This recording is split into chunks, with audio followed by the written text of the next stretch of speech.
뉴스 속으로.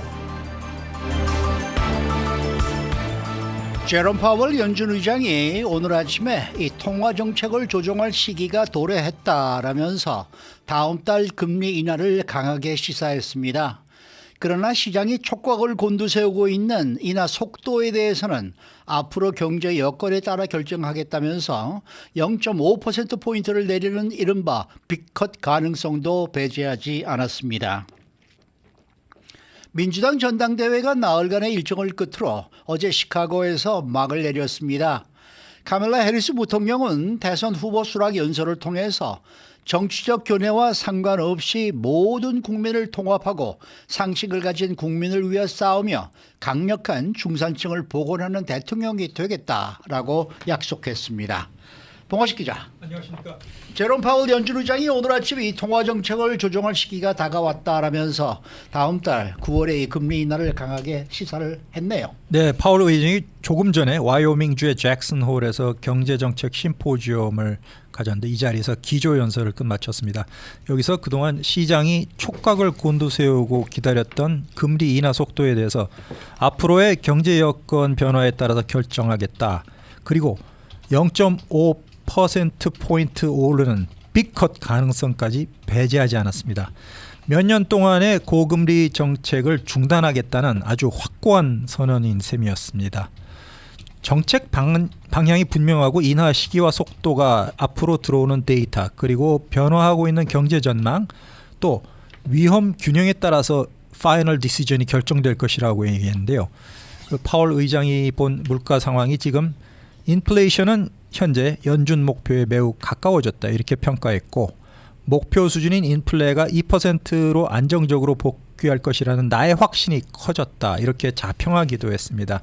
마지막으로 인플레이션 위험은 줄어들었는데 오히려 고용 부문이 하강할 위험성이 더 늘어난 상황이다 이렇게 진단을 했습니다. 네, 그래서 무엇보다도 인플레이션의 억제 그러니까 물가 안정이 가장 중요하다라고 강조했다 이렇게 또 분석이 나오더라고요. 그렇습니다. 파월 의장의 말에 따르면 우리는 노동시장의 추가 냉각을 추구하거나 반기지 않는다. 물가 안정을 향해서 추가적인 진전을 만들어가는 동안에 강력한 노동시장을 지지하기 위해서 내가 할 수 있는 모든 조치를 다 할 것이다 이렇게 강조를 했는데요.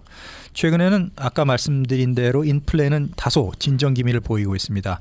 그리고 역설적으로 경기 침체 우려가 커지면서 이자율이 낮아져야 된다 이런 여론이 커지고 있는데요. 파월 의장이 한 오늘 발언은 금리 인하 사이클을 개시하겠다 이런 신호를 명확하게 던지면서도 그 때와 속도에 관해서는 그때그때의 경제 상황에 따라 정하겠다. 이 원론적인 입장을 재확인한 것으로 평가받습니다. 파월 의장이 연설을 마친 직후에 미국 국채 10년물 수익률을 포함해서 뉴욕 증시의 3대 지수 모두 지금 일제히 상승세, 호조세를 이어가고 있습니다. 네, 뭐 연준 의장으로서야 뭐 확답을 줄 수가 없는 그런 자기 입장이죠. 그러니까 뭐 원론적인 입장만 재확인할 수밖에 없을 텐데 어쨌든 9월달에 금리가 내려가는 거는 거의 확실한 것 같습니다. 네, 트럼프 공화당 후보는 내가 대통령에 당선되기 전까지는 일체 금리 변동하지 말라 이렇게 파월 의장이 압력을 넣었는데 아마 이 압력이 통하지는 않을 것 같습니다. 아마 일부러 더 내릴지도 모르죠. 자, 어제 시카고에서 민주당 전당대회가 드디어 폐막이 됐습니다. 뭐 하이라이트는 마지막 순간에 이 카멜라 해리스 부통령의 등장이었고 또 수락 연설이었습니다. 네. 객관적으로 판단하더라도 밀워키에서 끝난 공화당 전당대회보다 열기가 더욱 뜨거웠던 것 같습니다. 네, 로이터 통신도 이렇게 보도를 했는데요. 소방당국이 어제 유나이티드 센터에 수용 인원이 초과돼서 위험하다, 안전 문제가 우려된다면서 직원들이 그 민주당 당원들을 건물 밖으로 돌려보내는 그런 현상도 벌어졌습니다. 이 민주당의 열기가 해리스 부통령이 대통령 후보가 된 이후에 커져가고 있는 기대감의 표출인데요. 유나이티드 센터는 NBA 시카고 불스의 홈구장으로 90년대에 마이클 조던이 맹활약했던 아주 농구의 성지로도 불리고 있죠. 시카고 사람들의 자랑이고 저희들이 살고 있는 로스앤젤레스의 스테이플스 센터 지금은 이름을 크립토닷컴으로 바꾸었는데 여기 못지않은 아주 유명한 그런 명소이기도 합니다. 이곳에 어제 23,500명 원래 농구 경기할 때 많아야 아주 꽉꽉 들어 채워도 2만 명이 들어오는데 몇천 명이 초과 입장했습니다. 이런 가운데 해리스 후보가 40분 동안의 대통령 후보 수락 연설로 나흘간의 그 대미를 장식했는데요. 이 자리에서 카말라 해리스 부통령은 정당, 인종, 성별, 언어, 계층과 상관없이 지구상에서 가장 위대한 이 나라 미국의 모든 국민을 대신해서 여러분의 대선 후보 지명을 영광스럽게 수락을 합니다. 절대 후퇴하지 말고 우리 앞으로 미래로 가자 이렇게 강조를 했습니다. 그리고 특히 그 한인들에게도 귀에 와닿은 발언이 있었는데요. 트럼프의 아첨을 하고 있는 북한의 김정은과 같은 독재자 그런 폭군과 친하게 지내려고 나는 알랑거리지 않을 것이다 이렇게 말했습니다.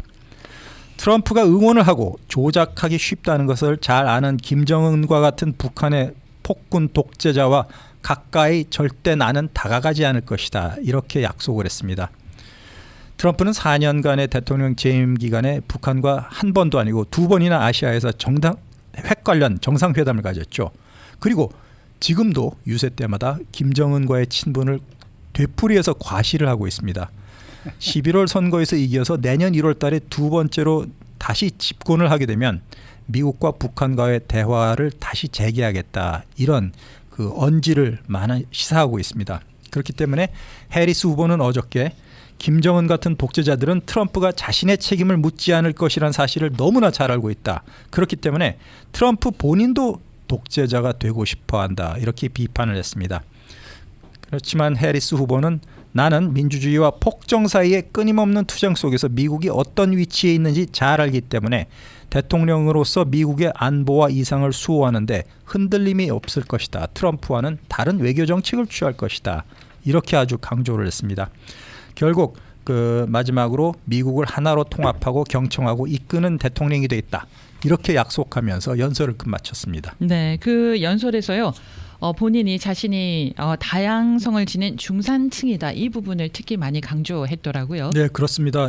어머니가 인도계고 아버지는 자메이카 출신의 흑인 그리고 다인종 가정의 북부 캘리포니아 중산층 가정에서 태어난 어린 시절 경험을 자세히 얘기했습니다. 중산층이 나의 출신 배경이다. 강력한 중산층을 건설하는 것이 내가 대통령에 재임하는 핵심 목표가 될 것이라고 강조를 했는데요. 고등학교 시절에 의붓 아버지에게 성폭행당한 친구를 도운 경험까지 털어놨습니다. 네. 바로 그 점이 내가 사춘기 때 검사가 돼서 정의를 실현하겠다. 그렇게 된 결심한 이유이고 이런 약한 사람들을 보호하기 위해서 법조계에 발을 디뎌놨다. 이렇게 설명을 했는데 나의 유일한 고객은 사람이었다. 이렇게 말하면서 네. 그 자신이 8년 전에 캘리포니아 연방상원에 당선된 이후에 더 정치에 관심을 깊숙이 가지게 됐다고 얘기했습니다. 네. 어제 어떻게 들으셨어요? 네, 다 듣진 못했지만 예, 하이라이트는 봤습니다. 네. 저는 들으면서 좀 뭔가 이 얘기가 약하다? 너무나 잡다한 얘기들을 이렇게 쭉 지금 열거하는 것이 아닌가. 어떤 뭔가 좀 뚜렷한 한 가지 좀 임팩트가 좀 있었으면 했는데 그런 게 없는 좀 느낌이었어요. 그리고 조금 좀 지루했고 솔직히 말씀드려서 그러니까 그 이후에 그 명연설들은 한 방이 있지 않습니까? 아, 그렇죠. 그럼요. 네. 그럼요. 캐치- 그래서 한 방에 없더라고요. 그래서 사실 이 9월 10일 날 있게 될 TV 토론이 상당히 지금 기대가 되는데 과연 거기서 제대로 할까 얘기를 어떤 식으로 얘기를 할까 저는 솔직히 말해서 어제 보면서 조금 좀 실망했다라고 저는 말씀을 드리고 싶어요. 그런 면에서는 트럼프 공화당 후보가 억지 주장도 있지만 말은 상당히 청산유수인 것 같기도 합니다. 비즈니스맨 출신이라서 자기 주관을 뚜렷이 얘기하고 상대방은 무시하면서도 그런 면에서도 카말라 해리스 후보는 검사 출신인데 상대방을 몰아세우는 강력한 말은 잘하는 것 같지만 청중을 설득하는 능력에 있어서는 글쎄요 오늘 9월 10일 텔레비전 토론을 지켜봐야 더 확실히 알 수 있을 것 같습니다. 멋이 없었다. 맞아요. 멋이 없었어요. 맞습니다. 그렇지만은 뭐 마상제 트럼프에 대한 공격 발언을 할 때는 뭐 상당히 뭐 검사스럽게 얘기를 하더라고요. 네, 무려 15번 이상 트럼프 후보의 이름을 거론하면서 공격을 했습니다. 대법원이 형사 기소의 면책 특권을 부여한 상황에서 트럼프가 갖게 될 힘을 한번 상상해 보십시오. 이렇게 얘기를 했는데요. 트럼프는 결코 진지한 사람이 아니지만 그를 다시 백악관에 4년 동안 들여놓는다는 것은 미국 입장에서도 굉장히 심각하고 위험한 일 될 것이다. 이렇게 얘기를 했습니다. 왜냐하면 트럼프 후보에게는 가드레일이 없고 유일한 고객은 자기 자신이라. 그렇기 때문에 국민을 생각하지 않는 후보다. 이렇게 강조했습니다. 트럼프의 두 번째 임기가 어떨지 그 헤리티지 재단의 그 정책 공약집 프로젝트 2025에도 나와 있는데 여기에는 중산층을 죽이는 공약으로 부자들만 위한 공약이 가득하다. 이렇게 강조를 했는데 민주당 우리는 절대로 후퇴하지 않을 것이다. 이런 발언에서 실내체육관 23,500명 청중들이 아주 큰 환호를 보냈습니다. 네. 그리고 외교 안보 분야와 관련한 그 연설 내용도 보면은 트럼프와 굉장히 차별화가 돼 있어요. 네, 어쨌든 본인은 트럼프처럼 김정은, 블라디미르 푸틴 러시아 대통령과 같은 독재자들과 친구가 되지 않을 것이다. 이렇게 강조를 했는데 이것이 미국의 글로벌 리더십을 포기하는 것은 아니라고 설명했습니다. 오히려 이 리더십을 강화하도록 하는 그런 정의로운 행동인데 총사령관으로서 군 통수권자로서 미국이 항상 세계에서 강력하고 치명적인 전투력을 유지하도록 군 그리고 군 가족 희생을 존중하겠다고 약속을 했습니다. 상대방인 트럼프는 오히려 북대서양 조약기구인 나토에서 탈퇴하겠다고 위협하고 한국을 비롯한 우방국의 방위 분담금을 훨씬 더 많이라고 위협을 가하고 있는 상황에서 트럼프는 푸틴 러시아 대통령에게 러시아가 원하는 것은 뭐든 할 수 있다는 식으로 미국의 동맹국을 침공하라고 부추겼다. 이렇게 주장을 했습니다. 그렇지만 미국인 앞으로 자신이 집권을 하면 우크라이나는 물론이고 나토 동맹국들과 미국이 함께 할 것이다. 이거는 내가 약속할 수 있다. 이렇게 우방을 달래는 말을 했습니다. 이스라엘과 하마스의 그러한 이 충돌을 지금 어떻게 평가를 하고 있습니까? 네, 언제나처럼 나는 항상 이스라엘의 방어권을 옹호할 것이다. 이렇게 강조를 했습니다. 그러면서도 해리스 후보는 지난 10달 동안 가자 지구에서 억울한 여성, 아이들이 절망적으로 많이 희생이 됐다. 이를 짚었습니다. 이스라엘 인질들이 석방되면 가자지구 고통이 끝나고 팔레스타인 국민들이 안전을 보장받을 권리를 실현할 수 있다면서 두 나라 체제를 찬성하는 그런 발언을 했습니다. 네. 그리고 또 한 가지가 더 있는데 여성이 출산을 자유롭게 결정할 권리에 대한 의견도 나왔죠. 어떻게 얘기가 나왔습니까? 네, 이번 선거에서 여성의 권리에 관한 이슈 공화당과 민주당이 굉장히 첨예하게 대립하면서 많은 유권자들이 이 점에 대해서 주목하고 있습니다. 해리스 후보 자신은 이혼남 출신인 남성과 결혼을 했죠. 해리스 입장에서는 첫 번째 결혼이었는데 아이가 없는 상황입니다. 그렇기 때문에 공화당의 부통령 후보인 J.D. 벤스 상원의원이 이를 두고 아이를 일부러 낳지 않고 대신 고양이를 기르는 이른바 cat lady, 이는 이기주의적인 여성이다. 이렇게 비난하는 발언을 한 바가 있습니다. 상당히 그 당시에 큰 파문을 일으켰는데 이를 의식한 듯 해리스 후보도 연설의 상당 부분 이 여성의 권리에 대해서 말을 했습니다. 트럼프가 보수 성향 대법관만 임명해서 로 그리고 웨이드 판결을 폐기하는 정신 나간 일을 했다. 여성의 권리를 침해했다. 여성이 마음대로 낙태도 할 수 없게 만들었다. 이렇게 주장을 했는데 내가 대통령이 되면 연방 차원에서 여성의 낙태권 자유를 보장하는 법에 서명을 할 것이다. 이렇게 약속했습니다. 그리고 어제는 전당대회 마지막 날인데 마침 해리스 후보와 남편인 더글러스 M. 호프 변호사 부부의 결혼 10주년 기념일이기도 했습니다. 그렇기 때문에 연설 서두에 해리스 후보가 사랑하는 남편 더그에 가장 고맙다는 마음을 전한다. 기념일을 축하한다. 더글러스의 애칭이죠. 더기라고 남편을 불렀는데 또 연설 전에는 3살 어린 여동생 변호사인 마야도 무대에 올랐습니다. 자기 언니는 이제 대통령이 돼서 여러분을 위해 도울 것이다. 그리고 여동생 마야가 17살에 싱글맘이 되는 어려움을 겪었는데 언니인 해리스의 각별한 보살핌으로 지금은 법조인이자 정책 전문가로 다시 재탄생했다는 것입니다. 개인적인 얘기를 꽤나 많이 했네요. 자, 이런 가운데 영국의 BBC가 해리스의 10가지 핵심 문제에 대한 입장이라는 방송을 내보냈습니다. 어땠어요? 네, 영국의 국영 BBC 방송국이 캘리포니아 상원의원 그리고 샌프란시스코 검사로 재임하는 기간 동안에 그 해리스가 다양한 정책 분야에 어떤 입장을 취하고 있는지 설명을 했는데요. 네. 경제, 이민, 임신 중절권, 나토 지원, 가자 전쟁, 세금, 의료보험, 범죄, 기후, 총기 규제 10가지 문제에 대해서 해리스가 갖고 있는 스탠스를 분석을 했습니다. 네. 그러면은 이민 정책 잠깐 언급해 주시면 좋겠어요. 네, 한국 사람들, 없지만. 한인 유권자들도 굉장히 그 관심이 큰 부분이 이민이죠. 네. 트럼프의 맹공을 의식해서 진보적인 정책에서 중도로 변신을 했는데요. 그 2020년 4년 전 민주당 대선 후보 경쟁 때는 이민 수용소를 폐쇄하겠다고 약속을 하면서 상당히 진보적인 입장을 보인 바가 있었는데요. 그 당시에는 부통령 후보로 뛸 때인데 지금 와서는 그 강경한 트럼프 정책도 일부 수용을 했습니다. 불법 이민자가 지금 첨예한 이슈로 불거졌는데 보수적인 법안도 과감히 채택을 하겠다고 하고 있습니다. 남부 멕시코 국경 장벽 건설에 수억 달러를 지원하는 법안을 초당파적으로 지원하고 불법 이민을 그렇게 과거처럼 자기가 유화적이지만은 않을 것이다. 이렇게 시사하고 있습니다. 네. 9월 10일 TV 토론 여러분들 꼭 기대해서 정말 반드시 시청을 해보시기를 바라겠습니다. 수고 많으셨습니다. 봉화식 기자였습니다.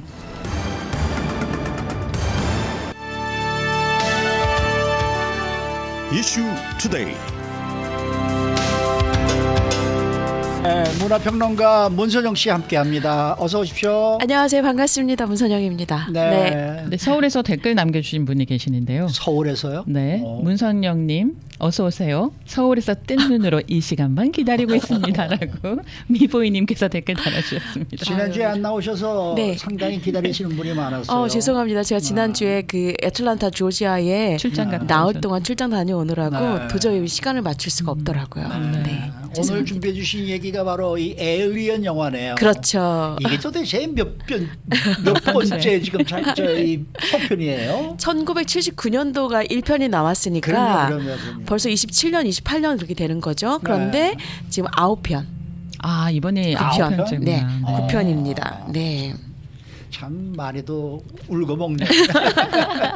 근데 이번 게 뭐 그동안에 나왔던 속편들보다 가장 좀 뭐랄까 작품성이 있다 이렇게들 얘기를 하는 것 같아요. 이번에 성공적이었다고 봐요. 성공적인 게 저도 사실은 영화를 이제 서둘러서 좀 봤었는데요. 네. 왜냐하면 제가 사실 에일리언의 광팬이거든요. 이 영화. 아 그래요? 네. 또 그런 영화 좋아하십니까? 제가 사이파이를 좋아하는데 사이언스 픽션을 네. 좋아하는데 네. 그 한국에서 석사 논문을 썼을 때 저는 에일리언 영화로 석사 와. 논문을 썼었습니다. 아, 그래요? 네. 그러면 그래서 논문의 내용은 그러니까 요점이 뭐였어? 왜 그거를 석사 그 논문의 내용이 뭐 어떤 주제가 뭐예요? 주제가 네. 인간과 기술의 공진화라는 거였는데, 그러니까 같이 이제 결합해서 이제 지금은 뭐 사실 AI라든지 아니면은 기술과 인간의 뭐 화합이라든지 이런 것들이 이제 일상화로 보편화돼서 그렇지. 일상으로 볼 수가 있는데 이제 제가 그 논문을 썼던 당시에가 1998년이었거든요. 1998년도에는 이제 그런 걸 가지고 좀 썼었죠. 어떻게 잘 조화롭게 활용하고, 그러니까 기계로부터 인간이 점령당하지 않을 수 있으면서 모라를 지켜나갈 수 있는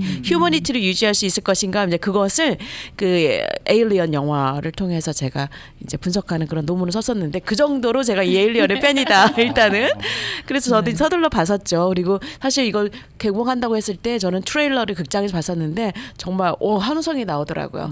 그만큼 기다려지는. 사실 저는 스타워즈라든지 뭐 인디아나 존스 뭐 이런 아니면 마블 시리즈 보면서 기대를 하긴 하지만 자리에 일어나서 박수를 치거나 그러진 않거든요. 에일리언을 했을 때 정말 소름이 쫙 끼치더라고요. 너무 네. 보고 싶어가지고. 네. 근데 드디어 이제 봤고 말씀하신 대로 이게 이제 이제까지 나왔던 모든 전편들에 비해서 딸리지 않는 작품이다. 정말 잘 만들어졌다라는 생각이 들고, 예. 그리고 이게 보면은 1편과 2편, 1편이 사실은 오리지널이잖아요. 네. 79년도에 1편 오리지널이고 2편 3편이 또 이제 또 독특한 또 새로운 양식으로 전환을 하게 되는 스토리가 디벨롭이 되는데, 어쨌든 1편과 2편 사이에 그 아직 공개되지 않았던 미공개 찍은 영상 중에 뭐가 나오냐면 아이들이 이제 노는 장면이 나오는데 예. 그 아이들이 혹시라도 크게 된다면 성장해서 어떤 또 그 외계에서의 그런 경험을 하게 될까, 거기서부터 모티브가 잡히기 시작했다라고 이야기를 하죠. 그래서 이 영화가 사실은 1편과 2편 사이에 1.5편 정도에 들어가는 걸로 보면은 좀 시간적인 연대기상으로는 맞지 않을까라는 생각을 하는데 이번에 맡은 감독이 여러분 먼저 작품은 에일리언 로뮬러스라는 작품입니다. 네. 에일리언 로뮬러스고요. 2024년도에 이제 이번에 개봉을 했죠. 개봉 박스 오피스가 50에서 60 밀리언 정도니까 5천만 관객 정도가 들었는데 아주 순조롭게 순항을 한 것 같아요.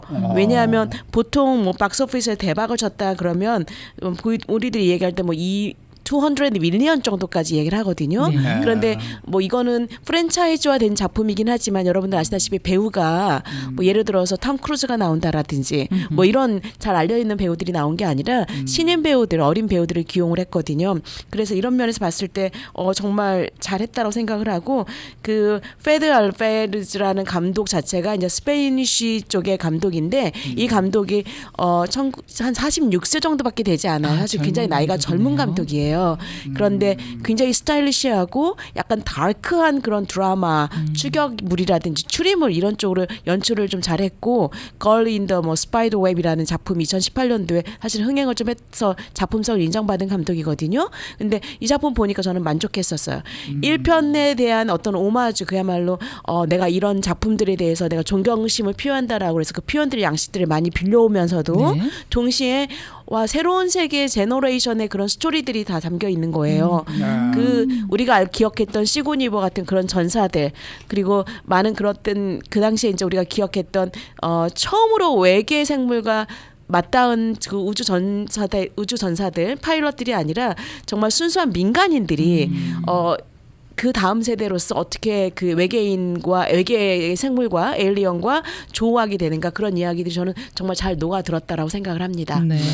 한국에서는 지금 100만이 뭐 눈앞이다 네. 이런 기사가 오늘 아침에 나왔던데요.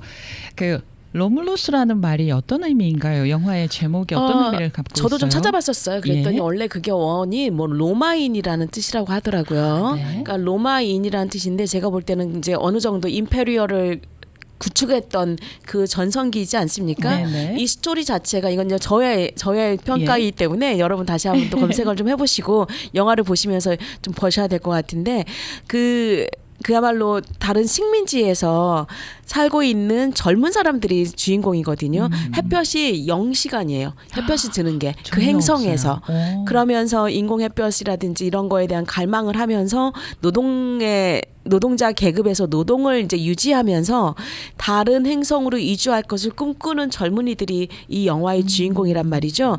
근데 새로운 식민지 정착지를 찾기 위해서 새로운 어떤 제국을 좀 꿈꾸는다는 그런 의미에서 네. 로마인들이라는 그런 게 되지 않았을까라는 생각을 한번 해봅니다. 네. 자, 이번 영화에 AI 배우 이안 홈이 등장을 합니다. 네네. 이안 홈이 2020년대 세상을 떠났거든요. 그렇죠. 88살을 일기로 해서. 네네. 이번 저 1편에서 연기 참 좋았죠. 좋았죠. 맞아요. 카리스마 너무 좋았었죠. 네. 기가 네. 막혔죠. 네, 이분이 다시 등장을 했는데 네. AI로 이제 만들어져가지고 네, 복원이 이렇게, 돼가지고. 예, 호불호가 굉장히 많이 나뉘더라고요. 그렇죠. 네. 호불호가 나오는데 저는 뭐 사실 이제 AI로 완전히 이미지로 생성을 해서 배우들이 출연하게 되는 일이 얼마 남지 않았다고 생각해요. 그러니까 기존의 작품들 보면 여러분들 뭐 미션 임파서블의 그 톰 크루즈 같은 경우에는 사실은 좀 CG를 활용해서 본인이 역할을 하긴 하지만 연기를 하긴 하지만 너무나 나이가 들어 보이는 거라든지 그런 이미지라든지 이런 거를 얼굴을 좀 성형을 하거든요. 그래서 저 배우가 저렇게 나이가 들지 않았나. 지금 나이가 더 많이 들었어야 되는데 이제 이러한 우리가 기시감을 좀 느끼기도 한다는 거죠.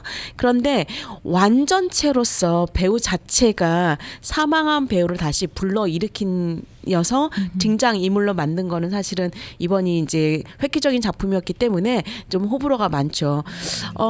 이렇게 되지 않을까 저는 생각을 해요. 앞으로는. 실제로 많이 AI 시대에 대체될 수 있는 직업군 중에 하나가 배우라는 말이 있거든요. 맞아요. 게임의 캐릭터를 그야말로 게임의 캐릭터의 구상이 얼마나 구현이 얼마나 현실화될 거냐면 실제로 현실 인물인가 현실 인물이지 않은가 구분하지 않을 정도로까지 구현이 되게 된다면 앞으로는 우리가 비디오 게임을 인물들을 캐릭터를 구성을 할 때 그야말로 허구의 인물이지 않습니까? 마찬가지로 영화 쪽에서 그렇게 될 거다라는 거죠. 다만 현재 기술상으로는 모든 작품들을 그 AI로 구현할 수 있을 만큼 그 기술력이 발전하지 않았어요. 지금 한국에서 제가 기사를 찾아보니까 7월에 어떤 프로그램에서 재연 프로그램에서 배우를 쓰지 않고 AI로 그 이미지로 그래픽으로 전부 다 상황극을 재현했다고 하는데 그게 사실은 현실적이지 않거든요. 보면은 와 이게 그래픽을 보고 있는 거지 내가 애니메이션을 보고 있나라는 생각이 들지 네. 실제로 배우들이 라이브로 연기하는 것 같은 느낌을 주지 않는다라는 거죠. 네네. 그런데 결국에는 이게 발전하지 않게 될 것인가. 그리고 사람들의 느낌이라는 게 결국에는 어떻게 되냐면 사실은 순화되게 되고 이제 여기에 적응하게 되기 마련이에요. 그러다 보면 이미지 그래픽들 사실 젊은 우리 아이들 제너레이션 같은 경우에는 그 컴퓨터 그래픽에서 나오는 CG나 AI로 구현된 그런 장면들을 보면서 어색하다고 느끼지를 않거든요. 그러니까 사람의 취향 자체도 우리들의 취향 자체도 바뀔 수가 있고 조정이 될 수가 있을 가능성이 있기 때문에 사실 이런 일들은 좀 벌어질 거라고 생각을 합니다. 이 감독과 그리고 또 제작자이죠. 우리가 잘 알고 있는 리들리 스콧 감독 네네. 제작자로 참석을 했는데 그리고 총 전체 1편의 감독이자 또 크리에이터로서 그런 권위를 가지고 있는 사람인데 그 오마주의 그야말로 그 뭐라 그럴까 존경의 의미로 이 인물을 다시 그런 마음으로 한 것이지 배우를 기용할 수 없어서가 아니라 사실 그 캐릭터가 필요하기는 해요. 그 캐릭터가 영화에 보시게 되면 실제로 안드로이드거든요. 완전히 휴먼빙이 아니라 안드로이드인데 우주선에 파손된 우주선에 들어가서 이 주인공들이 들어가서 과거의 어떤 기록들 에일리언이 부활을 해야 되거든요. 네. 에일리언이 부활을 하기 위해서는 뭔가 기계를 작동을 시켜야 되는데 그 파손된 우주선에 함몰되어 있는 게 죽어있는 인간의 시체뿐만이 아니라 그리고 또 안드로이드뿐만이 아니라 에일리언도 그 안에 들어있었다라는 거죠. 그게 해동을 시키고 그 과거의 이야기들을 스토리들을 다시 복원을 시켜서 오늘날의 스토리로 연장을 시키려면 사실 그 캐릭터가 반드시 필요하긴 해요. 네. 그렇기 때문에 타당성이 있었다고 저는 생각하고 그리고 또 리스펙하는 차원에서 그 배우를 기용한 거지 배우를 쓸 수 없기 때문에 손쉽게 기술력으로 대체하려는 그런 의도로 한 건 아니었다라는 것 때문에 저는 존중한다고 생각을 합니다. 그리고 네. 그런 얘기도 하더라고요. 감독이 이 아직은 AI 기술이 돈이 많이 들기 때문에 차라리 그냥 못해요. 배우를 쓰는 거가 훨씬 더 싸다. 그렇죠. 그러니까 AI로 전체로 그냥 구현을 네. 한다면 사실은 가격이 싸지만 네. 현실 같은 실제 같은 라이브 같은 AI를 구현하기 위해서는 정말 돈과 기술이 더 많이 들어간다는 그렇다고 거죠. 하더라고요. 네, 맞습니다. 네. 네. 어쨌든 뭐 제가 며칠 전에도 얘기했습니다만은 제 생애 가장 공포스러운 영화였으니까 네. 저는 보면서 눈 감고 봤어요. 맞아요. 더 새로운 기술 눈을 감고 영화를 보실 수 있는. 네, 눈 감고 봤어요. 근데 이 영화에서 지금은 사실 그 괴물체라든지 아니면 외계 생물체가 사람 얼굴로 들어가서 이렇게 딱 페이스를 감싼다라든지 페이스 허거라고 부르거든요. 그런 이제 네. 괴물체들을 이런 게 사실 일반적이거나 아니면 몸 안에서 체스트 버스트라고 해서 그 가슴을 딱 뚫고 나오는 그런 괴물이라든지 이런 게 너무나 일반적이죠. 그런데 생각해 보십시오. 1979년, 1984년 에일리언에서 이거 구현됐을 때는 처음이었죠. 정말 그리고 아까도 저희 잠깐 이야기 나눴지만 그 축축하고 네. 정말 차갑고 춥고 그 끈적이는 그런 밀도 있는 그리고 그 감독이 정말 연출을 잘한 게 네. 배우들의 공포스러운 그 그럼요. 얼굴들을 잡는데요. 그럼요. 그 얼굴만 보고 있어 내가 무서워요. 그리고 그걸 대형 스크린으로 보잖아요. 극장에서 보잖아요. 그러면 그 더구나 이거 극장에서 봐야 돼요. 이 TV에서 보면은 완전히 그냥 그렇죠. 네. 맛이 안 반감이 뭐야? 납니다. 한 99%는 저희 벌써 감정이 다 사실 차가지고. 1970년대 말하고 1980년대 미국 영화들이 조금 의미가 있는 게 뭐냐면요. 제임스 카메론 감독의 터미네이터를 보면 린다 해밀턴이 네. 여성 전사로서의 맞아요. 프로타고니스트로 이렇게 등장을 하게 되거든요. 그런데 이 에일리언에서도 보면은 시고니 유버가 맞아요. 가장 맞아요. 엄마다운 모습으로 2편에 예. 가면 엄마다운 모습으로 나오죠. 1편에서는 정말 전사의 모습으로 서바이벌의 여성 캐릭터로서 딱 굳히게 되거든요. 사실 기념비적인 작품, 그러니까 여러분들이 이제 뭐 여성성을 좀 보신다라든지 영화에서 그런 걸 보시는 분들한테는 기념비적인 작품이기도 합니다. 요새 네. 같은 영화관 말고 네, 지금 옛날 그 영화. 웨스트우드에 있던 그 왜 대형 극장 그렇죠. 있잖아요. 네. 1000명, 2000명 들어가는 극장. 네. 그 넓은 극장에 사람이 없어가지고 혼자 앉아가지고 이런 영화 본다고 생각해 보세요. 끔찍하죠. 뒷골 땡기죠. 질입니다 정말 그야말로. 모든 영화는 네. 그렇게 대형 극장, 이게 한국의 옛날에 대한극장 같은데 네. 이런 데서 영화를 봐야 되는데 에어컨 너무 요즘- 세게 나오고. 네, 요즘은 그랬어요. 영화관도 말이죠. 뭐 다 그냥 꼭 소파에 앉아서 보는 느낌이고, 그 영화를 보는 느낌이 좀 달라요. 네, 그렇습니다. 네, 문대원 박사님 기다리고 있습니다. 아, 예. 오늘 말씀 잘 네, 들었습니다. 감사합니다. 좋은 네. 주말 보내십시오. 네, 문화평론가 문선영 씨 함께했습니다.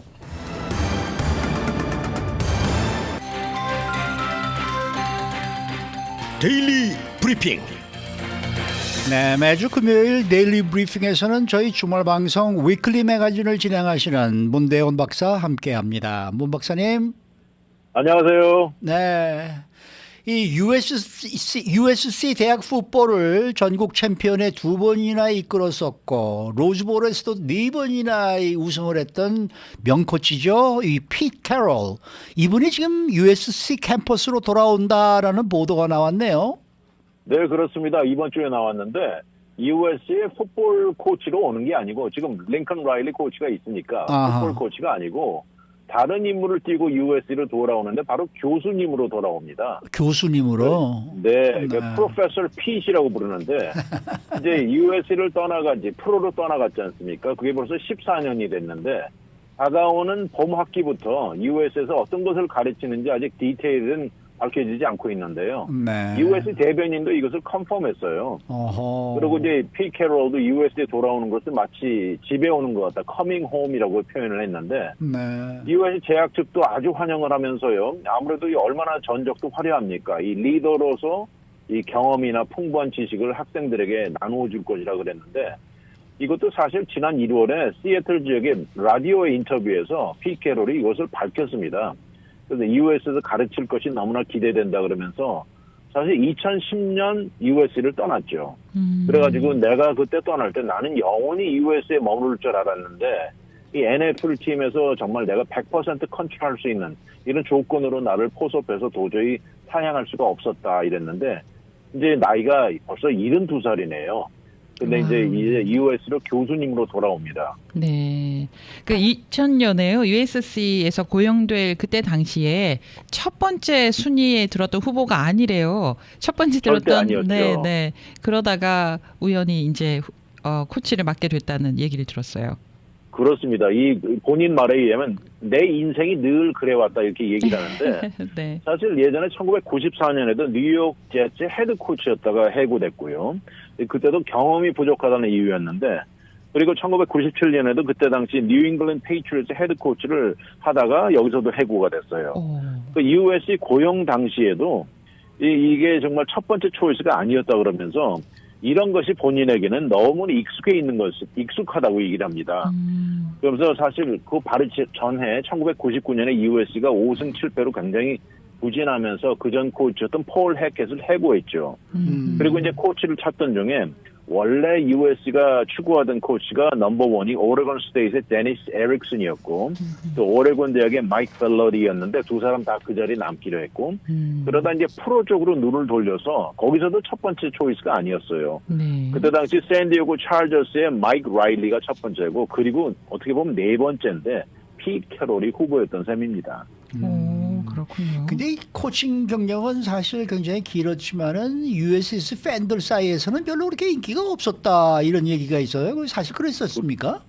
그렇습니다. 사실 그때 당시 49살이었는데 이 풋볼에 몸을 담은 지는 오래됐어요. 오래됐는데 그 참 가는 곳마다 해고당하고 사실 뉴잉글랜드 페이트리어트는 그 전에 그 전설적인 코치 빌 파셀스 기억나시죠? 네, 그 사람의 그림자를 넘지 못했다는 이런 얘기도 많았는데 그래도 USC와 인연이 맺어진 것은 이 코치가 아주 강력한 수비 스타일 코치로 널리 알려져 있습니다. 그래가지고 이 어틀레틱 디렉터 마이크 게렛 눈에 들어왔는데 말씀하신 대로 피 캐롤이 고용이 되자 이 재학생 졸업 동문들 반대 난리가 났었습니다. 매일같이 수백 통 항의 전화가 빗발치고요. 네. 여기 이것도 모자라서 로컬 미디어에 나가가지고 사람들이 뭐 불만은 엄청나게 쏟아부었는데 그러자 예전에 USC 선수 출신이었던 그 라니 랏 기억나시죠? 라니 랏, 윌리 맥기네스 이런 사람들이 프로에 가서 이 캐롤 코치 밑에서 이제 뛰어본 적이 있는데 이 사람은 훌륭한 코치라고 강력히 지지한 거예요. 네. 그러다가 이렇게 쉽지 않았지만 그래도 이어진 그 US의 전설적인 코칭 커리어가 시작된 거죠. 그러면은 USC를 전국 챔피언에 2번이나 올린 아주 유명한 코치인데요. 그 비결은 어디에 있는 걸까요? 이 사람이 그 강력한 수비를 앞세우고요. 예. 그리고 참 이 US의 강력한 그 프로 역사 이런 걸 앞세우면서 이 주어진 임무에 어려운 상황에도 팀이 하나로 뭉쳐가지고 뭔가 이뤄내는 게 정말 이것이 가장 이제 좋은 인그리디언트라고 하는데 그때도 사실 그 부코치들도 아주 좋았다고 그래요. 기억나시죠? 그 에드 오제런, 뭐 스티브 사르키지안, 레인 키핀 이런 기가 막힌 부코치들이 많았다고 그러는데 이런 수비를 앞세운 전적이 가장 먹혔다고 합니다. 네. 그 이후에 이제 반감도 많이 사라졌겠죠. 우승한 이후에는. 아, 그럼요. 그들은 완전히 전설적인 존재가 됐죠. 네. 그 USC에서 이제 프로로 떠나고 난 다음에 다시 이 콜리지움에 돌아올 기회가 있었다라는 얘기는 또 어떤 얘기예요? 예, 바로 이제 시애틀을 이끌고 2026년 시즌입니다. 이제 떠난 지가 뭐 몇 년 지난 뒤인데 시애틀이 사실 램스랑 같은 디비전에서 게임을 하지 않습니까? 그렇죠, 그렇죠. 근데 램스가 그동안 세인트루이스 램스로 있다가 2015년 LA로 돌아왔죠. 그래서 지금은 소파이 스타디움에 옮겼지만 그때 한동안 LA 칼러시움을 홈구장으로 사용했거든요. 그래서. 네, 그래서 시애틀이 홈구장 램스를 상대로 원정을 왔을 때 컬러시움에 돌아온 거죠. 그런데 USC 그 전성 글로리 시절을 생각을 하면서 이제 회상을 했다는 건데 정말 이곳에서 그때 당시 홈커밍이라고 그랬어요. 그러니까 앞으로 정기적으로 램스랑 경기를 할 땐 여기를 내려올 거니까 정말 흥분된다고 얘기했는데 그러니까 이 컬러시움 측에서도 이거는 보통 경기보다 좀 스페셜하다 그래가지고 마침 2016년 시즌 오프너였다고 합니다. 그러니까 이 수용 인원을 10,000명을 더 늘려가지고 그날 게임만 90,000명까지 넣었다고 그래요. 어마어마하네요. 네, 그러면서 이 스페셜 코치가 돌아오는 날이라고 그렇게 이런 일도 있었다고 합니다. 네. 그랬었구나. 그래서 2014년도에 이제 시애틀 시혹스를 내리고 이제 슈퍼볼 우승을 하지 않았습니까? 그렇습니다. 그 당시에 그 아주 좀 뭐랄까 그 압도적으로 이기지 않았었어요? 압도적으로 이겼죠. 네. 2014년 그 뉴저지의 맷라이프 스타디움에서 벌어졌는데 상대가 덴버 브론코스였죠. 맞아요. 그때 포르백이 이제 인디애나에서 이제 넘어온 페이튼 매닝이었는데 파이널 스코어가 43대 8이었습니다. 아이고. 그래가지고 이 시애틀 구단 역사의 첫 번째 우승인데 구단주가 이 마이크로소프트의 공동 창업자 폴 앨런이죠. 맞아요. 네, 그래가지고 이거 슈퍼볼을 우승해가지고 이 대학에서 우승하고 프로 우승, 슈퍼볼 우승을 겸한 세 번째 코치가 됐습니다. 근데 이 43대 8로 승리한 게 뭐라고 그랬냐면 그 10년 전 2004년 시즌에 USC가 전국 챔피언십 먹을 때요. 그때 오클라호마 대학을 55대 19로 대파한 적이 있었는데 거의 똑같이 그때를 연상시킨다고 얘기를 했어요. 이 슈퍼볼에서 하프타임에 22대 0이었으니 뭐 결과 뻔한 거였죠. 그렇죠. 네. 그래가지고 이 상대방의 쿼터백 페이튼 매닝도 인디애나 폴리스에서 슈퍼볼을 한번 우승했는데도 그 경기 이후에 힘없이 고개를 떨구면서 정말 최고의 풋볼팀을 만나 힘겨웠다고 이렇게 얘기를 했네요. 네. 그러면 현재는요 USC 풋볼이 별로 성적이 좋지가 않죠. 이것도 잘 알고 계시겠죠? 이 USC를 늘 보고 있다고 합니다. 그래요? 근데 이제 아시다시피 이제 넘버원 쿼터백도 이제 프로로 갔고요. 케일립 윌리엄스가. 그리고 USC가 올해부터 이제 빅10 컨퍼런스로 가서 아주 쟁쟁한 팀들하고 겨루거든요. 빅10으로 갔죠. 그래가지고 이 피케로, 엉클 핏이 USC 풋볼을 늘 보고 있다 그러면서 이제 앞으로 사실 USC 올 시즌이 좀 불투명합니다. 그래가지고 본인이 처음 USC 2000년에 왔을 때 상황하고 비슷한 점이 많다 그래요. 그렇지만 그래도 끊임없는 노력, 이 리크루팅에 코칭에 이 수비 선수들의 이 플레이들이 모두 하나가 맞아 떨어져야 된다고 하면서 USC 풋볼에 긴 역사가 있지 않습니까? 그 유명한 존 맥케이 코치라든지 존 라빈슨 기억나시죠? 네. 이러면서 승리의 역사가 있는 이런 명문 풋볼의 명문이기 때문에 이 언젠가 이렇게 USC 풋볼은 항상 기대해 봐야 된다고 얘기를 하는데 이제 USC 교수님으로 돌아오게 됐습니다. 네. 어쨌든 뭐 USC도 이번에 저 심기일전에서 올 한 해 잘 보내면은 또 좋은 선수들이 계속해서 또 입학을 할 테니까 계속해서 실력은 더 빅10으로 간 이렇게 것도 일치월장하고. 리크루팅에 큰 도움이 될 거라고 저는 글쎄 생각합니다. 말이에요. 네, 네. 좀 더 이렇게 좋은 알겠습니다. 팀이 되었으면 하는 바람입니다.